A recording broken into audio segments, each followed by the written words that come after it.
Welcome to The Explainer. Today, we're digging into a really big change in Ontario healthcare, one that might just mean you can skip that long wait at the doctor's office and head straight to your local pharmacy for a bunch of common health issues. So let's get right to it. Can your pharmacist actually prescribe medication? Well, since early 2023, the answer for a lot of everyday health problems has gone from a hard no to a very convenient yes. But, and this is a big but, there are some really important details you've got to know.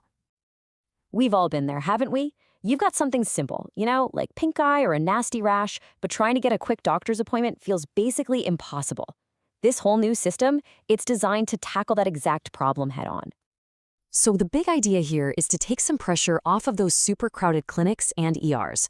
Ontario has given its pharmacists, who are, by the way, highly trained professionals, the power to be a new front door for healthcare. They can now assess and prescribe treatments directly for a lot of common stuff. Okay, so what's the magic number you need to remember? It's 19. This isn't just a free-for-all where they can prescribe anything. Pharmacists are authorized to treat a very specific, carefully chosen list of 19 minor ailments from start to finish. And when you look at the list, the range is actually pretty broad. We're talking about common infections, right, like UTIs and pink eye, to annoying skin issues like eczema and cold sores. They can even help with preventative care for Lyme disease after a tick bite. A lot of these are the exact reasons you'd be trying to squeeze into a walk-in clinic. And this is the official rulebook they follow. The two key things to pull out of this are short-term, so we're not talking about a chronic long-term disease, and reliably diagnosed without complex lab tests. This is the safety net, really. It makes sure pharmacists are only dealing with things that are safe to diagnose right there on the spot. And here's a great example of how the system can adapt when it needs to. On top of that list of 19, pharmacists were also given the green light to prescribe the COVID-19 treatment Paxlovid. This was huge, and it made getting that time-sensitive medication so much easier for people who were eligible. So this is probably the most important question of all. Is your pharmacist basically your new family doctor? And the answer, in short, is a definite no.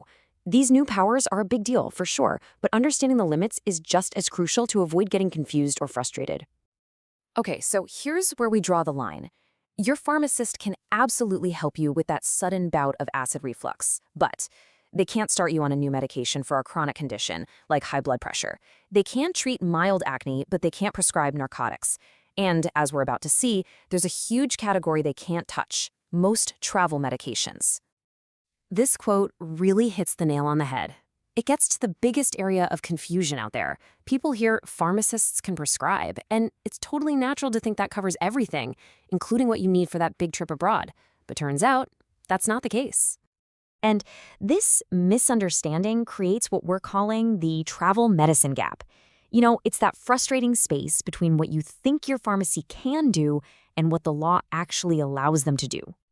And this gap leads to a super frustrating experience. Picture this. You walk into the pharmacy, all excited for your vacation, ready to get your hepatitis A shot, only for them to tell you, sorry, you need a prescription for that.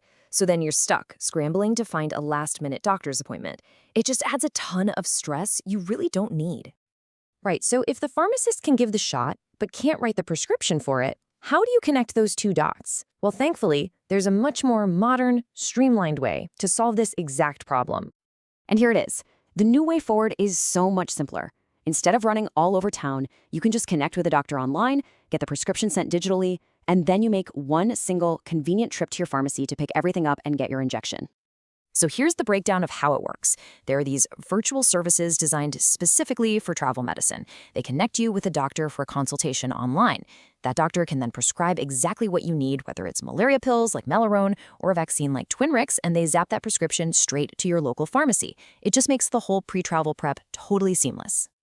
So if you take one thing away from all of this, let it be this. Your pharmacy is way more powerful and convenient than ever before. It's a true healthcare hub now. But to really use that convenience, you need to know the rulebook. You need to know what's on that list of 19 minor ailments, and when you still need to bring a doctor into the loop, especially for travel. This expansion of what pharmacies can do is a massive step forward. And it leaves us with a really interesting question to think about. As our healthcare system keeps changing, what's next? What other responsibilities might end up with that trusted professional who's just a short walk from your front door? Thanks for joining us.